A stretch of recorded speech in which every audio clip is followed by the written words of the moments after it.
Hello everyone and welcome back to Phoenix Wright Ace Attorney Spirit of Justice, where the more I look at this statement, the less I believe it. So let's just start with the good old press. We can't prove you innocent without at least the possibility of that a third party was there. I find the possible in the impossible, son.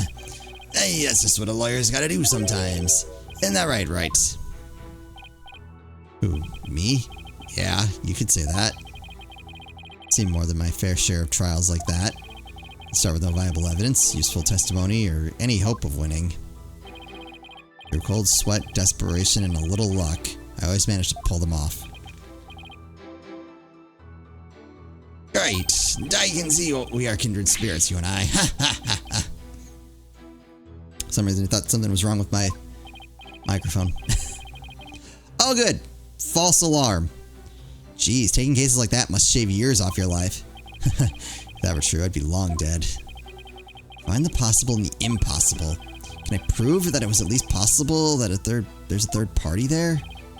Dirk, what did you see at the scene of the crime? Let's see, I came to...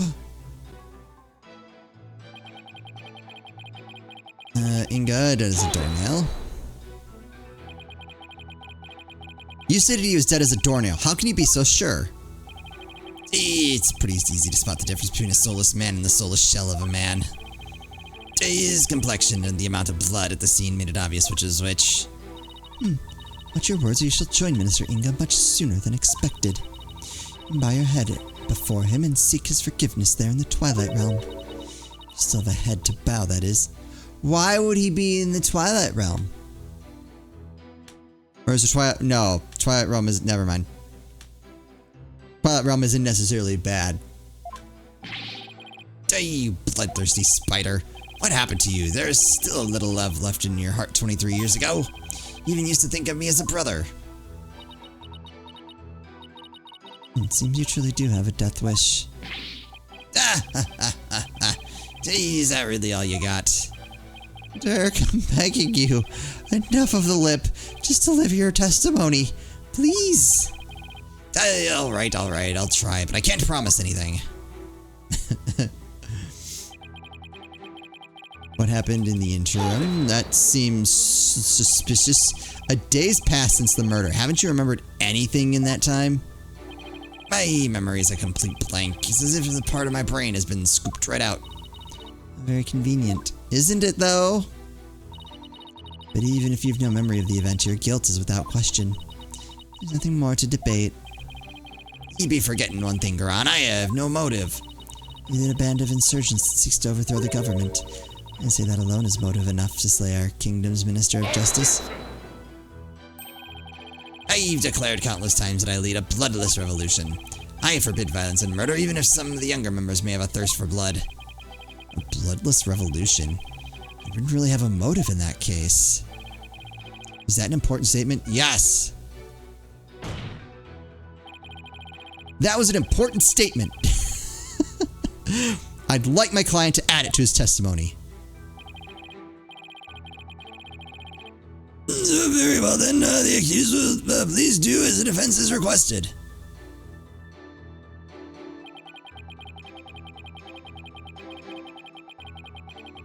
Hold it! A bloodless revolution. Could you be more specific? I'm talking about dragging this pompous prosecutor here off by her bloody throne. So go ahead, Garan, act high and mighty now, because it's the last chance you'll get. Still speak of rebellion despite the charges against you. You truly are a fool. I'll prove your guilt soon enough, and display your head for all of Khura'in to see. People will forever speak of you, not as a revolutionary, but as the terrorist you are. You're mistaken, your maleficence. It will be you the people will speak of, as the tyrant who was overthrown by her own people. I wonder if you'll still be spewing such nonsense before the headsman's axe. I'm afraid I'll still be like this in the afterlife, despot. I know that self-restraint is foreign as apple pie to Dirk, but I'd really rather go home than to the Twilight Realm after this.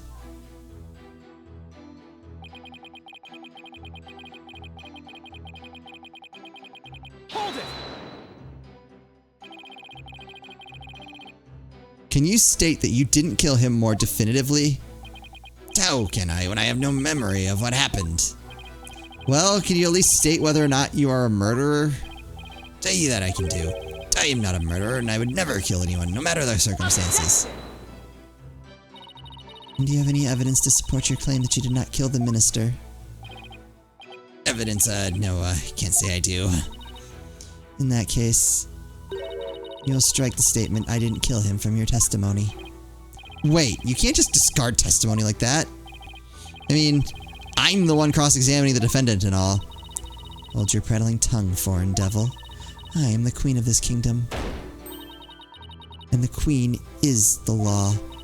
As such, I need not follow the laws that are in place. I can make and break them at will. Your Honor? Your Majesty? As far as the accused will refrain from stating I didn't kill him. What? Hey, sure, whatever. The Garan show, after all. Same as always.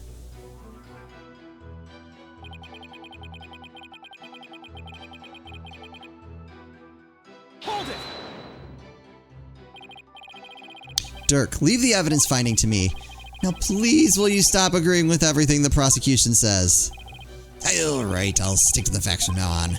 But remember, son, if you truly believe in me, you should be able to prove my innocence. I know you can do it. He believes I'll prove him innocent, even with all these inconvenient truths?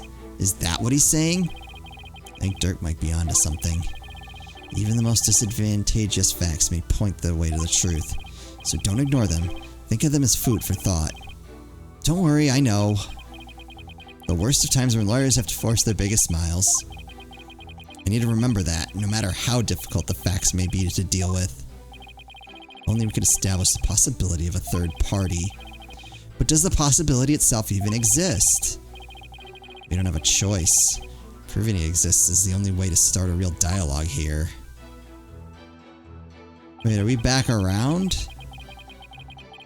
Oh no.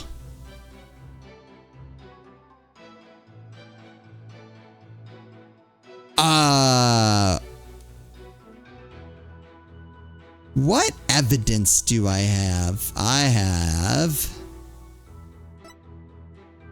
photo of my father. That should help. That should help a lot right there.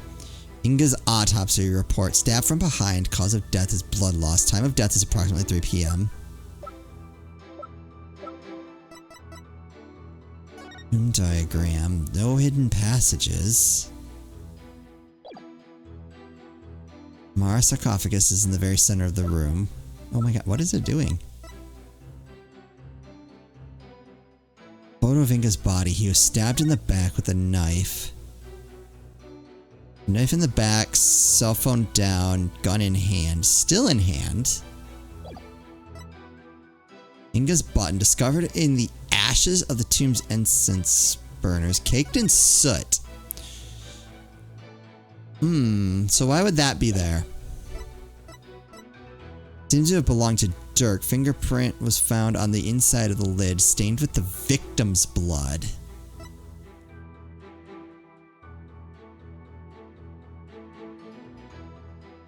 Ooh! It was already wiped up and does not belong to the victim. Okay. So there's my possibility. There's my way in. The next thing I knew, I was standing there with a bloody knife in my hand. Okay. Possibility. That's it. Right? Objection! Your Eminence, I'm afraid this trial will not go exactly as you anticipated. Because I can show how there might have been a third party in that tomb. Oh, how very fascinating. Go on. I do so love a good fairy tale. We did a luminol test at the crime scene, and we found a bloodstain that didn't match the Justice Minister's blood. I will remind you that neither Dirk nor Miss Fay were injured during the incident. The thing is, this bloodstain we found had been wiped up by someone. What's this? But who would have done such a thing? That's the big question, isn't it? Who wiped out the blood and why? Thinking about it logically, It must be someone who wanted to conceal their presence at the scene of the crime. Oh, and to whom do you suppose the bloodstain might belong? The bloodstain belongs to the... Well, we know it's not the victim. Not Amara. Alright, so it has to be a real killer, obviously. The bloodstain belongs to the real killer, of course. Whoever it was, they were probably shot while they were attacking Minister Ing... No, wait, hold on. Because he was stabbed in the back. Oh, or maybe he got a shot in? And since their blood would give them away, they had to wipe it up. Yeah, I say this because we know for a fact that the Justice Minister fired his gun in the tomb. You have the memory of a flea. There is nowhere for anyone to hide. This too is a known fact. But a bloodstain from a third party means there must have been someone hiding there. Very well then, tell me this. Where was the third party hiding? Oh, crime scene was thoroughly searched after it was discovered. So if there was a hiding place, it would have to be somewhere no one would dare. Somewhere where no one would dare look. Oh. Choose me. Let's have your answer, defense. I got this. Nowhere could the third party have been hidden. Bam. There's one place no one would search, not even for the Queen's Royal Guard, and that would be inside Queen Amara's sarcophagus. Even now, it's locked up tight. No one would find you if you hid in there. I'm told that it's temperature controlled to preserve the mummy within, but if someone dressed warmly enough, they could withstand the cold for a short time. This is sacrilege. Surely the perpetrator of such a foul deed would be cursed. But that's just it. The killer knew everyone would be too scared to open the sarcophagus. True, the guards were so scared of being cursed they wouldn't even touch it. And when the coast was clear, the killer made a quick escape from within their frigid confines.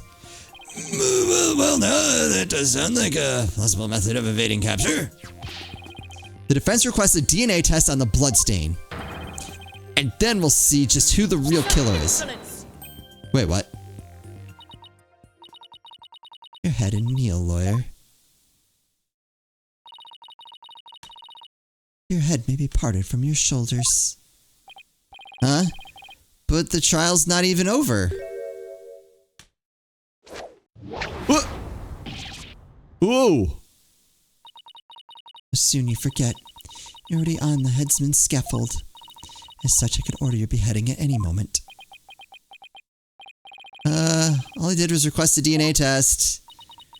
There's no need to request such a test. Guard, bring it forth now. Here you are, your evidence! Uh-oh. Police have already identified the source of the bloodstain.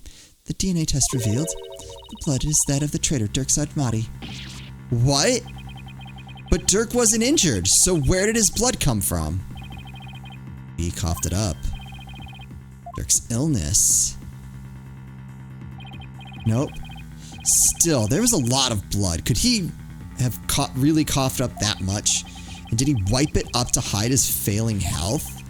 Dirk, is it really that bad? No. Ah, shoot, you got me.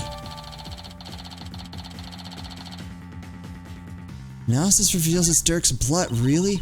Pay attention, Horned Devil, for this case has already been solved. You claimed that this bloodstain would lead us to the real killer, did you not? About that. Did you, or did you not make that claim of your own volition, defense? Yes, I did. After she steered you in that direction, that is. Ugh. Fell right into her trap. You see now the folly in opposing the very embodiment of the law. Whatever you say or do shall come to no avail. Third party at the scene of the crime. Beyond the realm of possibility. No! Praise be for Queen Garon! Her Eminence's legal tactics are beyond compare. I think you mean reproach. I hate to say this, but she really got us good. The key to Amara's sarcophagus is under protection of the royal family.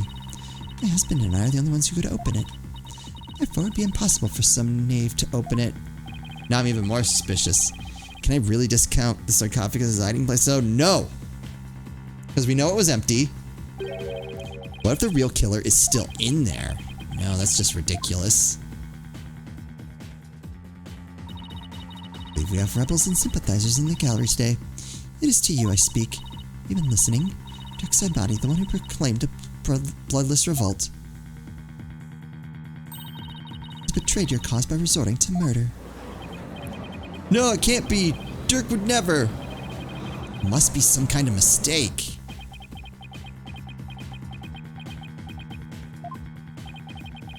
Giant dragons and their sympathizers are starting to have doubts. This is why Garan allowed us to cross-examine Dirk.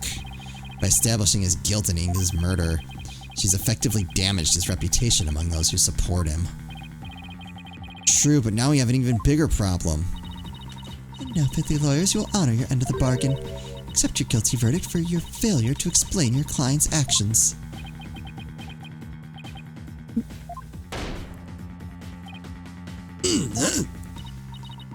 Now, I shall pass judgment upon the criminal Dirk Sadmati. What's this? You shall pass judgment? But your eminence, is that not my role? Hold your tongue. You are but a figurehead before me, the embodiment of law. Consider yourself dismissed.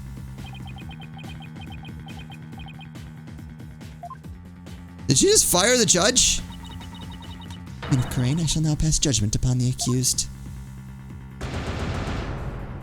Well, that's not good.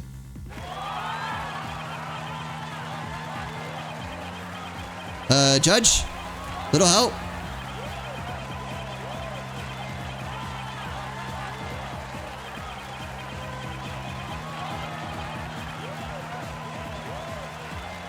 Objection! Wait. You didn't even give me the chance to rebut. No, when you are defeated, lawyer. But just this once, I am willing to show you the depths of my compassion.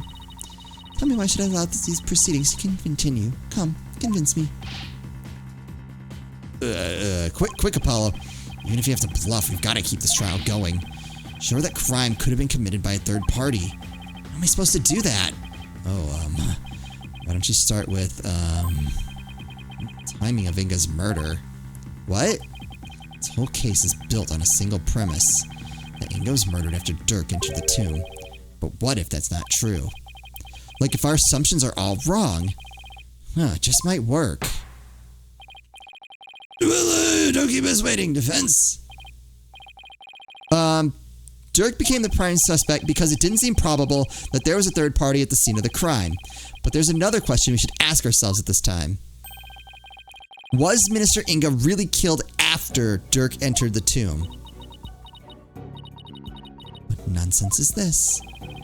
Setting aside the assumption that the murder occurred after Dirk's arrival on the scene, opens up the possibility of a third party committing the crime. The question before us is, when was Minister Inga really killed?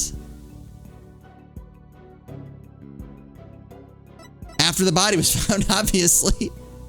So it had to have been before Dirk entered the tomb.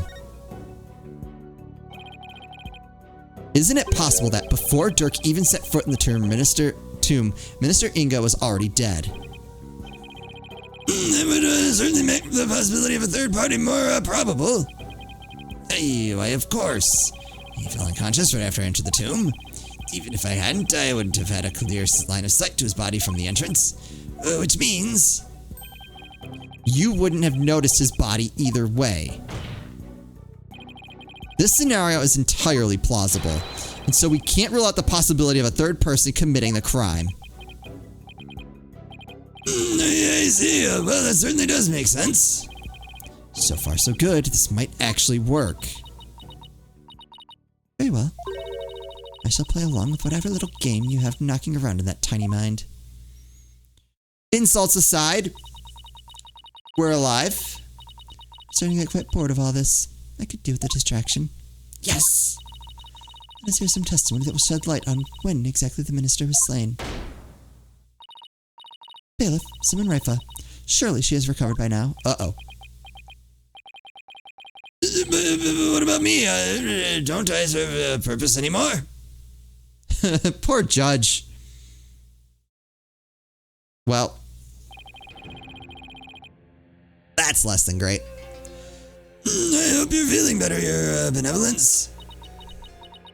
Must I perform the divination seance? What? No. We merely require your testimony this time. Could my testimony be of any value? Your Benevolence? Mrs. Rifa seems awfully depressed. After what she's been through, summoning her again is like rubbing salt in the wound. Being unable to perform the seance was probably the last straw. Hope she doesn't pass out again. Prosecutor Sadmati, may I ask you something? Of course, Your Benevolence. I've been meaning to ask you this since yesterday. Did you know about Queen Amara and about me? From where did you hear such a thing? From Mother, and only yesterday. Rafo was carrying on about telling the truth to the people, so I told her what the truth really was, or it is up to a mother to discipline her child. I see. Be that as it may, Your Benevolence, it has no bearing upon our trial here today. It has literally everything to do with our trial here today. So there's no need to let it trouble you. No. Ron told Rifa something other than Amara's status. Sounds like it, but what could it be? Rifa, the defense has proposed something preposterous. I somehow think your father was already dead when Dirk entered the tomb. Wrong type of tomb.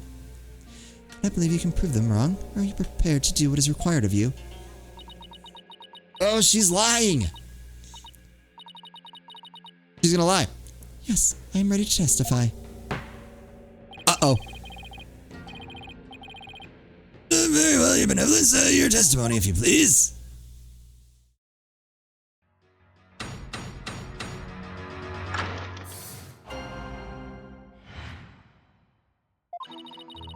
The day of the murder, I was gazing upon the courtyard from the second-floor veranda. Around 2:30 p.m., I saw my father heading for Amara's tomb. Okay. Then, at about 2:45, I saw Barbed Head and company into the courtyard. I saw no one go in and out of the tomb after my father entered at about 2:30.